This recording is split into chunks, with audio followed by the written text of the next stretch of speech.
Christmuscle guys out there, ladies and gents. Anyway, I wanted to introduce myself. I'm Andre, and just wanted to kind of get into a little Q&A, kind of describe what Christmuscle is to me and what the brand is. Okay, so anyway, these are my daughters here, and I don't know which one of you guys is the oldest? You. I knew that, but anyway, so this is Cambry. You about to be how old? Oh, 18. Yeah, she'll be 18. What, July, right? July 3rd. Almost.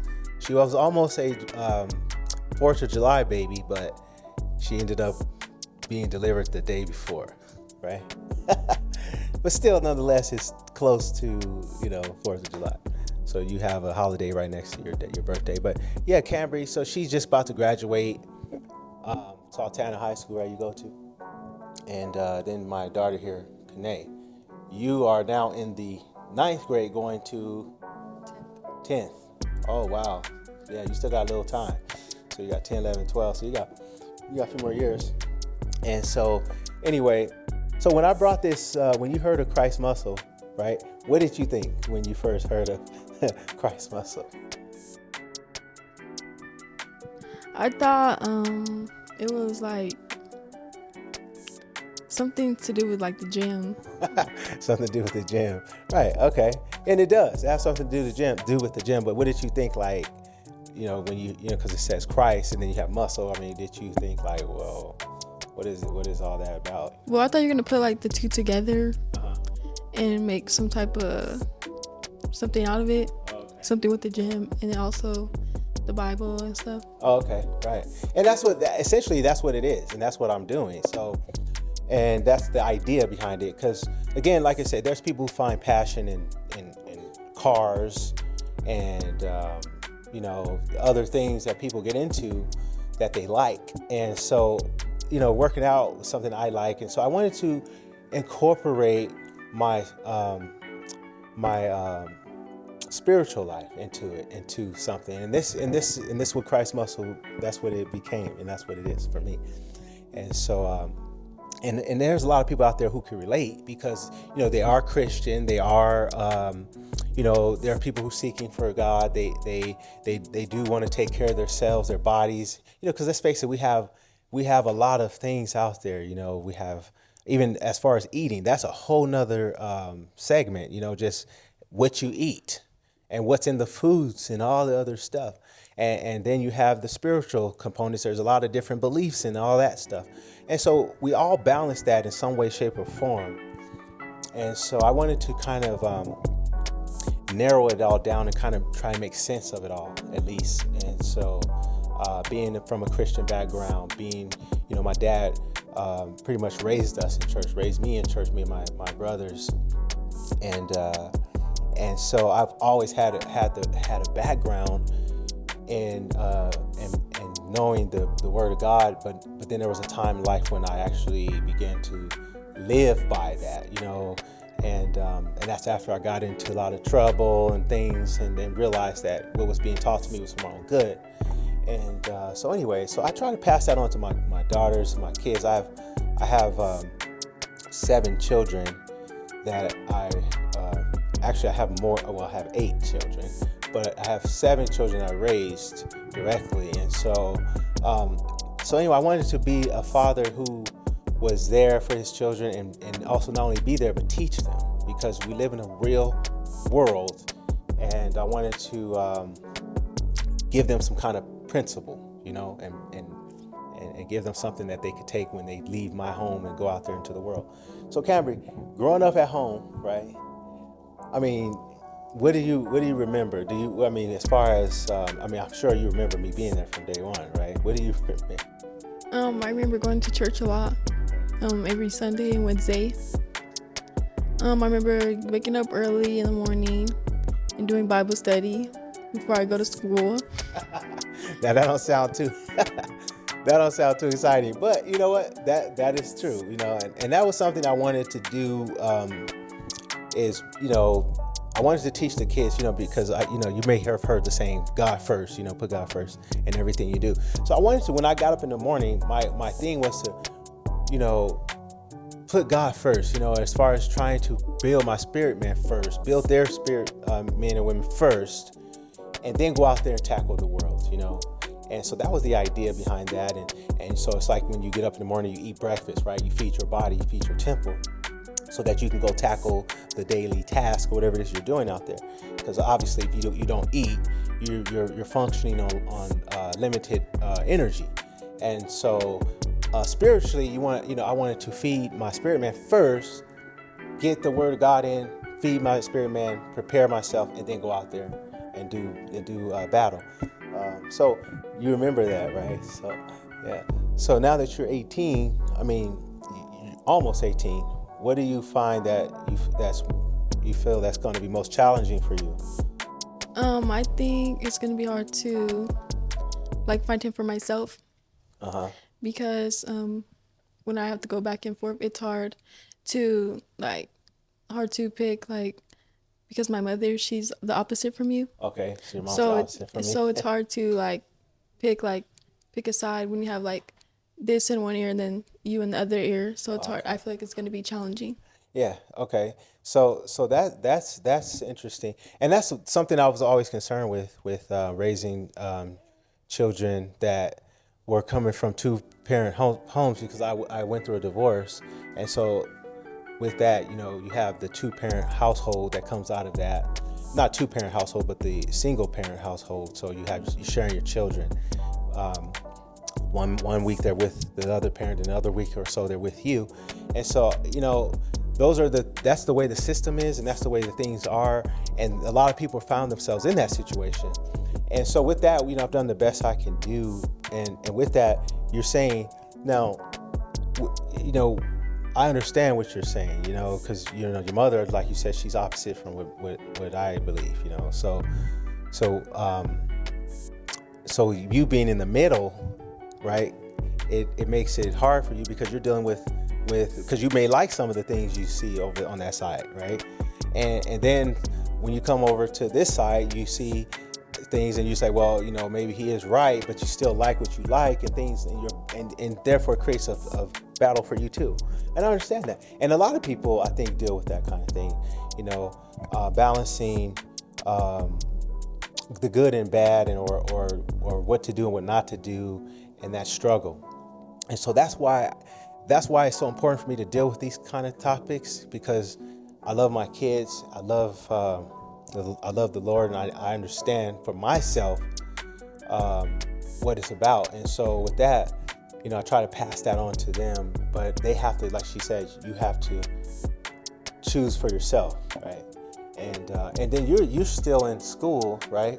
And so and school's not the same as it was when I was going to school. And I remember my parents saying the same when they were going to school. School wasn't the same when we were going to school. Now, here I'm saying school's not the same when I was going to school, but here it is, your turn. So how do you find that in your school? How do you balance, I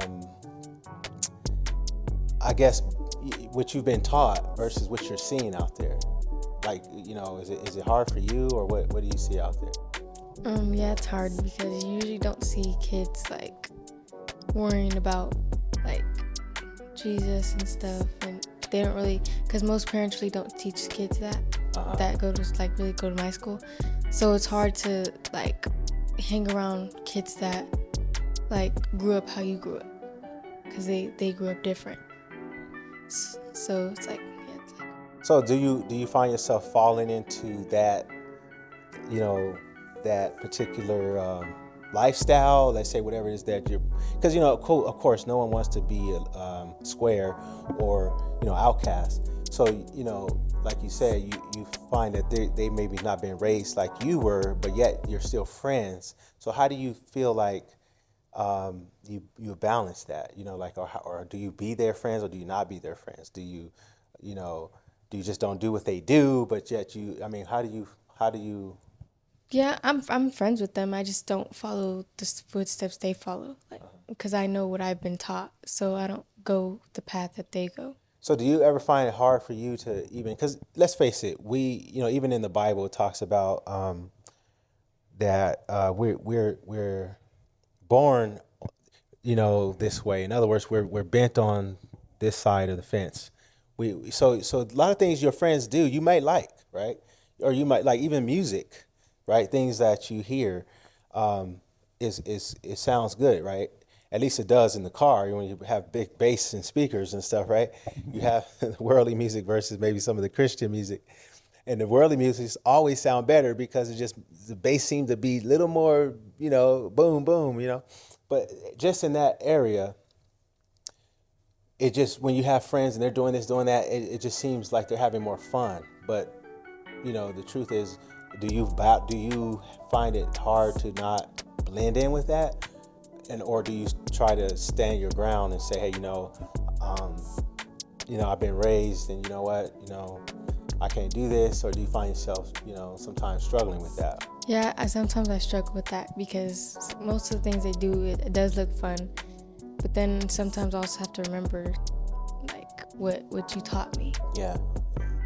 And that's the thing, and that's why, for any parent out there that have kids, and a lot of people do in my age group, and the thing is teaching your children, putting the seed out there, planting the seeds, doing your part as a parent, and you don't determine which way that your children are going to go, and we would like for them to all, be doctors, lawyers, and all this other stuff.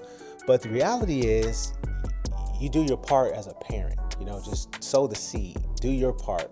Like my dad, my mom and dad, they were there, they sown the seeds, they put it out there, they were great examples. And as I got into my own way, I realized that everything they were telling me was for my own good. And even, God is for my own good. When you think about what God is saying versus what sometimes your own flesh is saying, your flesh seems to get you in trouble. It seems good, seems fun, but then at the end, it's death, or it's jail, it's prison, it's entrapment, it's in being enslaved or addicted, and all these things that leads to your downfall. And what God is saying is, hey, there's a better way. There's peace, there's joy, there's, it may take a long time to get there, or you may have to be patient, but no one's chasing you. You're not depressed. In fact, you have a hope. And so those are the things that are most important to me when it comes to Christmuscle, is really instilling values, and then secondly, taking care of your body, looking good, looking good while you're doing it. Everybody would like to look good, but no one wants to put in the work, so everybody want to lose weight or build muscle, but what are you willing to do to get it? What are you willing to do to make those sacrifices? So we applaud those people who do those things, and that's why they get trophies, and that's why they get applauded. And then for those who want to just sit back and eat donuts and ice cream, well, you might get the reward of eating the donuts and ice cream, but you're also not going to get the look, or you're not going to get the results of someone who's doing opposite, right? So anyway, so I want to use Christmuscle as a platform to balance life, balance the good, the bad, the truth, and so that's really what Christmuscle is. So now that I've made a few shirts, right? You've worn a few shirts.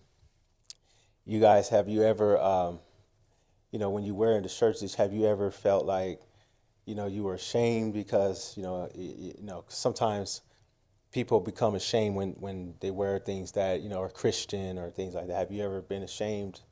No, I've never been ashamed. Actually, I tell people about it. Oh, you tell people. Like, some people ask, oh, what is that? Where'd you get that from? I'm like, oh, it's my dad. Like, my dad has, like, this brand and stuff. And like, oh, okay. Yeah. Well, that's cool. And that's the thing, we want to just be bold, because, people looking for examples, somebody that's going to stand up, somebody that's going to go against the grain. And what I mean by go against the grain is somebody that's not willing to back down when it comes to right and wrong, or somebody that's willing to take a stand regardless for right.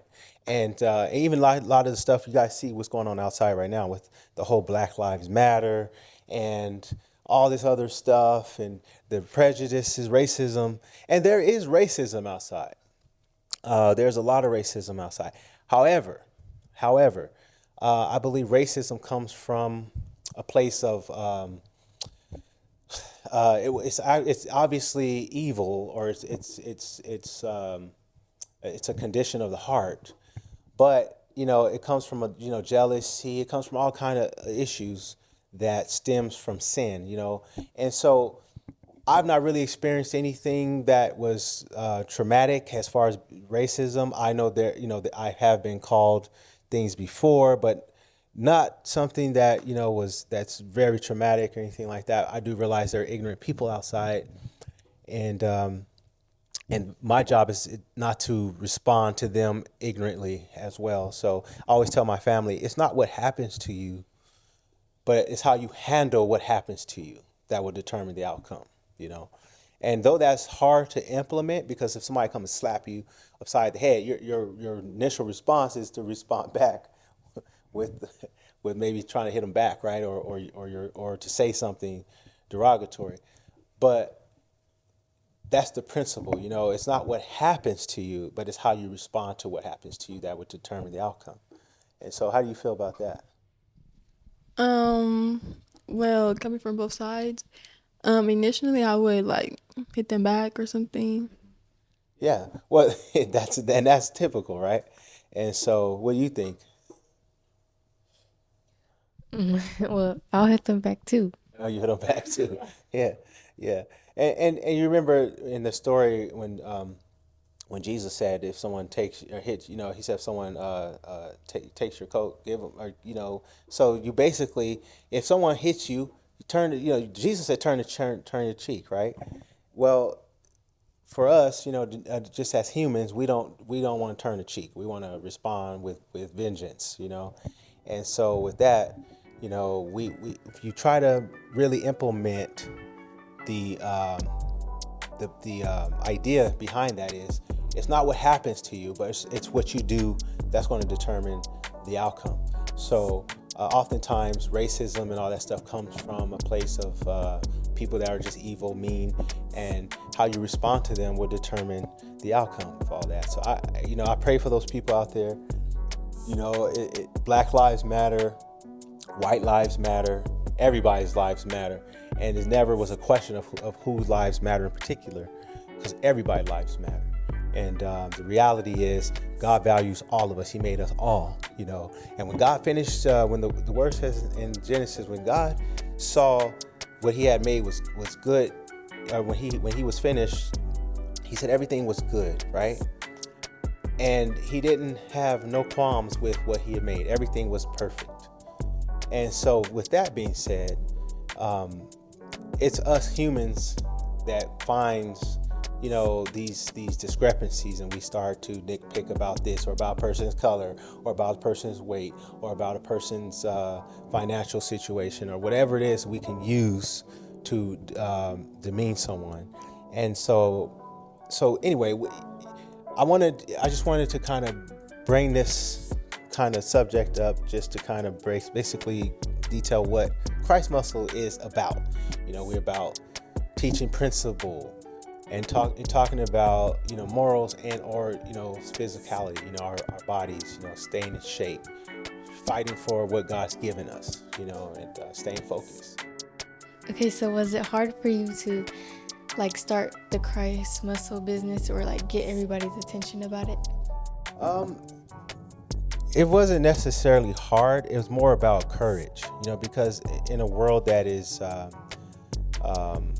hostile towards the gospel, or hostile towards anything Christ, it was more about courage, and not so much it being hard, but more so having the courage to stand up and hold the sign, hold the flag, and represent the cross, so that's pretty much what it is. But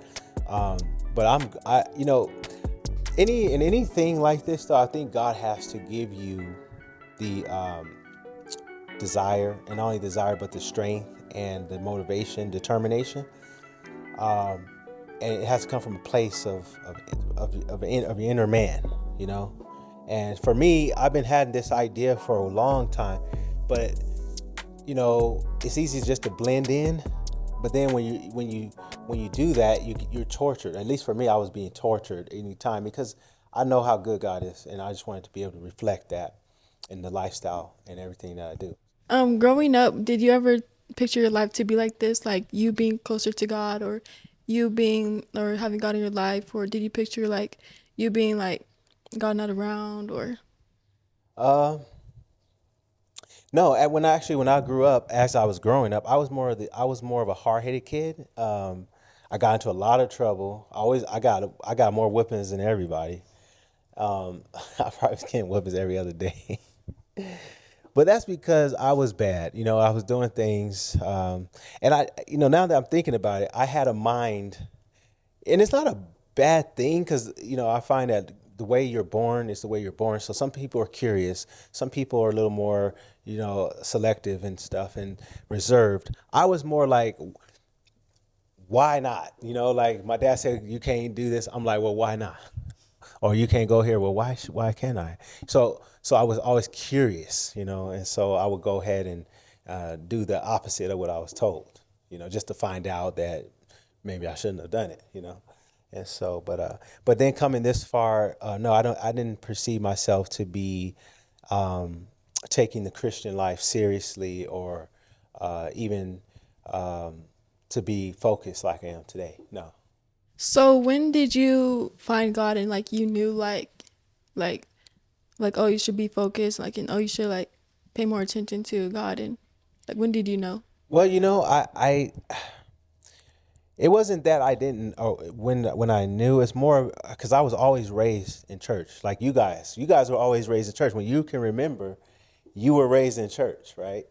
I mean, I remember carrying your car seats in church, and so all you can remember is church, church, church, church. And so that's how it was for me. I was raised in church.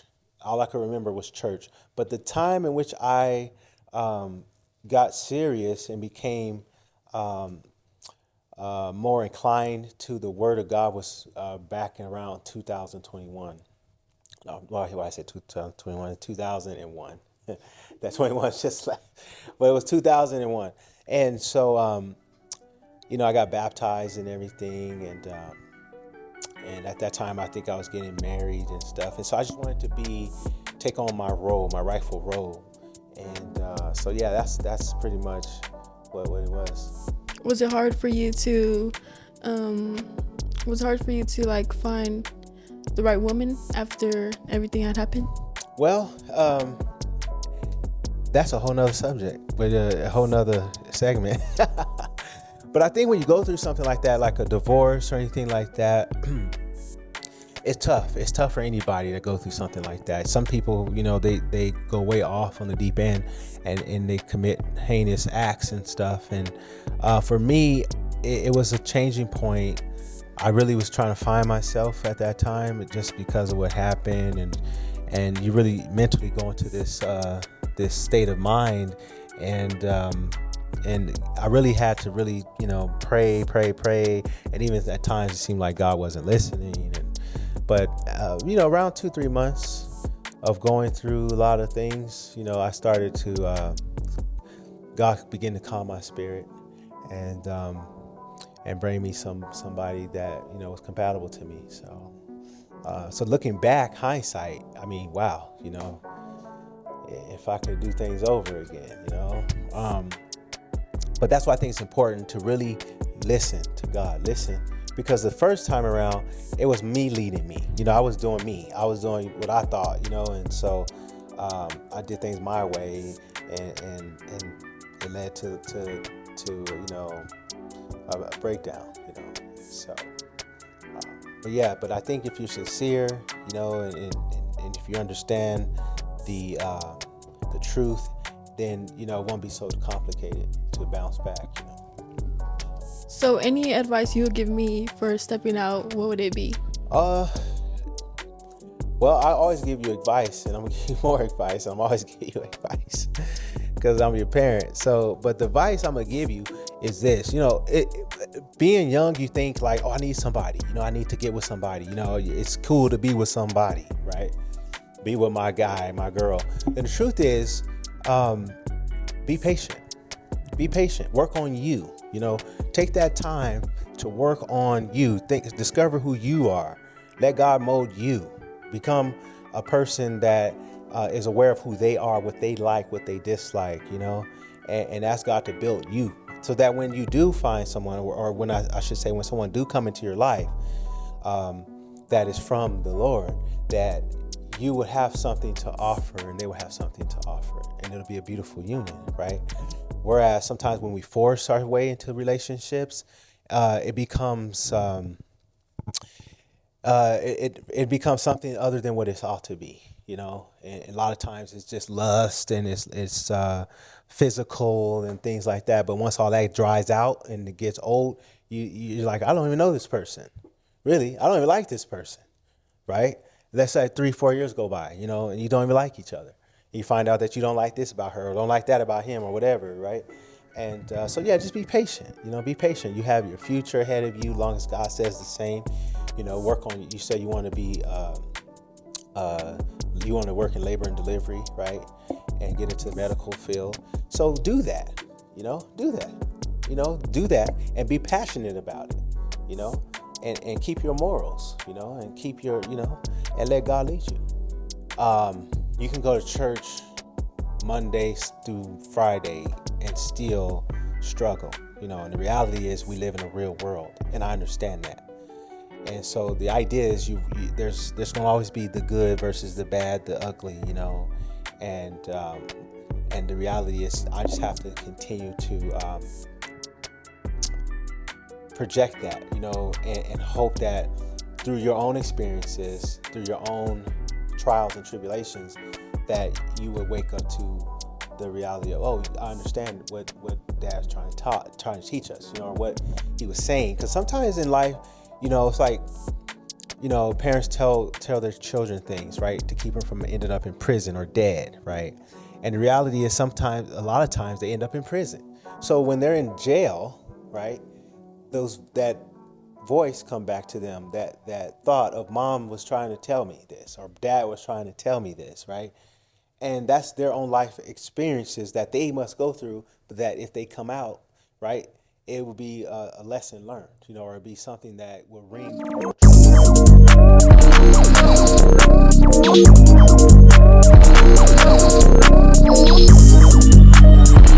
that's my problem. Hey, baby, that's my problem. I was just at the bottom, but his children know he got 'em. Because he when I shoot my shots, they heart so cold like bust down watch. I know my guy gon' move, can't stand that spot.